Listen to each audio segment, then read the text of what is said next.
Hi guys, it's shower time for our Kuya Pepper. I-ready na natin yung tubig na gagamitin natin para sa pampaligo ni Kuya Pepper. At syempre, hindi mawawala ang ating pangmalakasang tabo. Inilagay ko nga muna pala si Kuya Pepper dito sa may sink para mas madaling tanggalin yung kanyang damit. Paborito niya kasi yan, kaya nahirapan akong tanggalin yan. Chinek ko na rin pala yung mga kuko niya kung sakali ay pwede na natin putulin. Pero hindi pa naman sila mahaba, kaya next time na lang. Ayan na, masaya na sa kanya. Ligo na siya. Before we start, spray muna natin yung ngipin para madali kang toothbrushin. Kabila.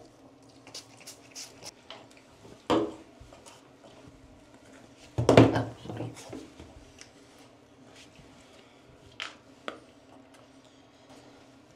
Tayong mga tao, nagtutoothbrush tayo. Hindi mo rin toothbrushan yung mga alaga nyong hayop. Katulad ng aso. Usually, tinutoothbrush talaga sila para mawala yung tartar. Itim. Wait lang. Oh, kita ka sa video, Pepper. Dito na lang sa baba. Ni?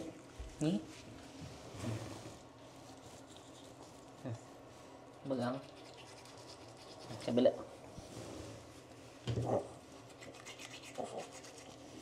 Dila. Sorry. Yung dila mo. Dila. Konti pa. Kailangan malinis yung dila niya para di bad breath. Ay.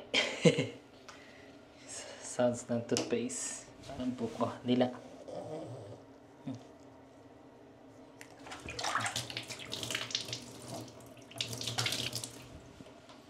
Nagpunta kami ng vet kanina para kunin yung medication niya. Yung pang deworm para sa mga aso. So, tumatagal yun mga 3 months. Yung validity ng gamot. So, bandaw muna natin siya para madaling tanggalin yung dumi-dumi niya. Tsaka yung puwet niya. Next week, gugupitan ko siya para makita niyo. Pag naglagay kayo ng tubig, huwag niyo masyadong pakainit kasi kawawa naman yung aso. Okay. Done, Pepper. Time for body soap. Ito yung gamit niya. Duo XOS 3 Count Soothing Apaisan Shampoo for Dog. Ganda siya kasi nawala yung mga allergies niya. Para siyang may makati sa likod eh. Next time si Sophie naman dito maliligo. Baby pa kasi siya kaya hindi pa siya pwede sa ano.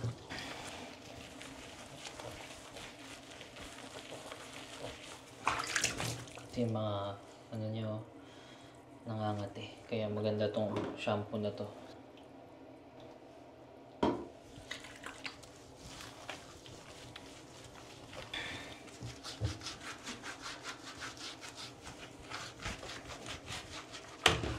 Sa camera.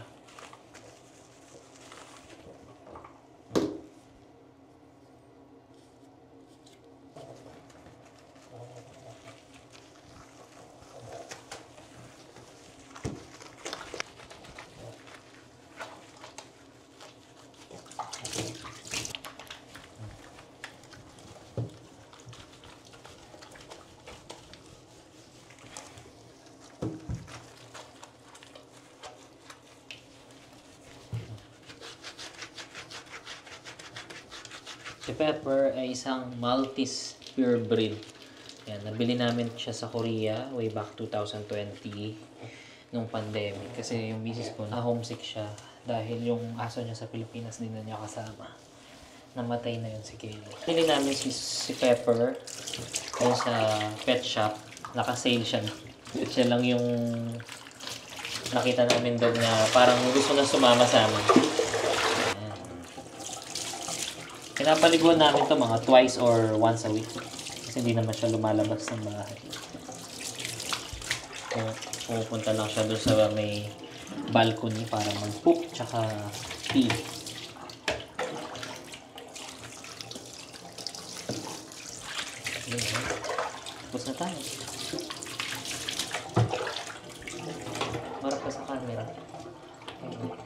mahiyain, no? Ay. Pinakayaw niya kasi binabanlaw niya yung ulo. Tsaka pag once na binanlawan mo na yung ulo ng dog, magwiwisik na yan. Kaya dapat banlawan mo last.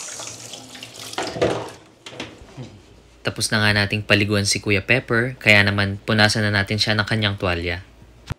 Punasan lang natin siya ng maigi para di tayo mahirapan sa pagpapatuyo sa kanya mamaya. Ito naman yung panlinis niya ng tenga. Vetoquinol Care. Yan. Gumamit pala ako dito ng cotton buds ng mga 4 na piraso. Yung 2 nilagyan ko ng ear cleanser at yung 2 naman ay tuyo para yun yung ipapahid natin sa kanyang tainga para mawala yung mga dumi niya sa kanyang tainga. Sorry. Ginamit ko na rin pala yung personal blower namin sa buhok para yan na lang din yung magpapatuyo sa kanyang mga balahibo.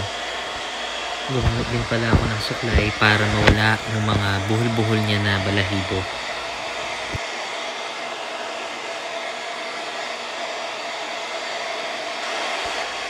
Tips lang, pag nagpapatuyo tayo ng mga balahibo ng ating mga alagang aso, maaari natin silang suklayin at gumamit ng malinis na tuwalya habang binoblower sila para mawala agad yung basa sa kanilang mga katawan.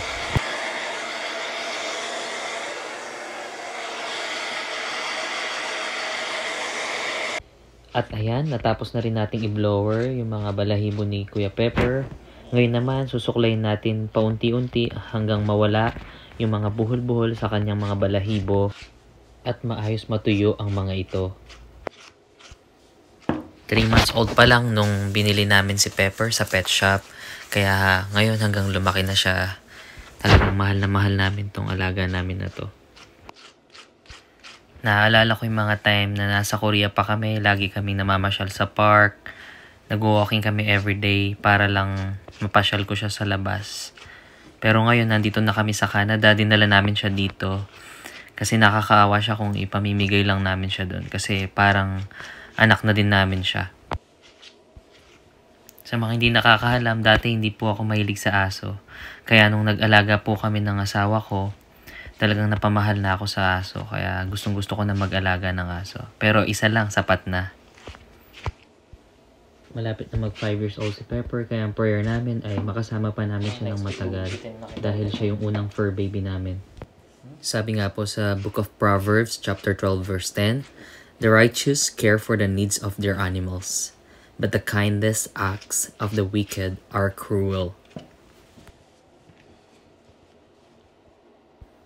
Kaya sa mga mahilig sa aso dyan, mahalin nyo po yung mga aso nyo at alagaan nyo ng mabuti.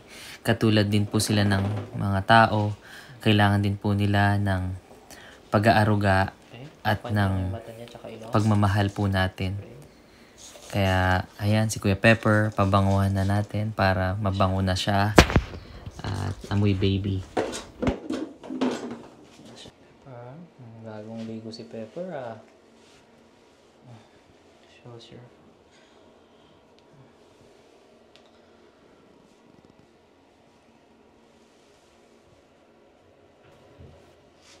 Tara, baba ka na.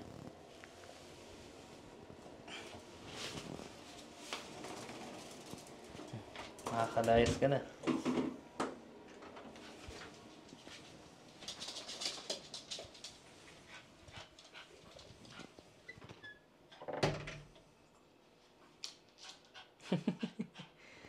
Ang atimput niya.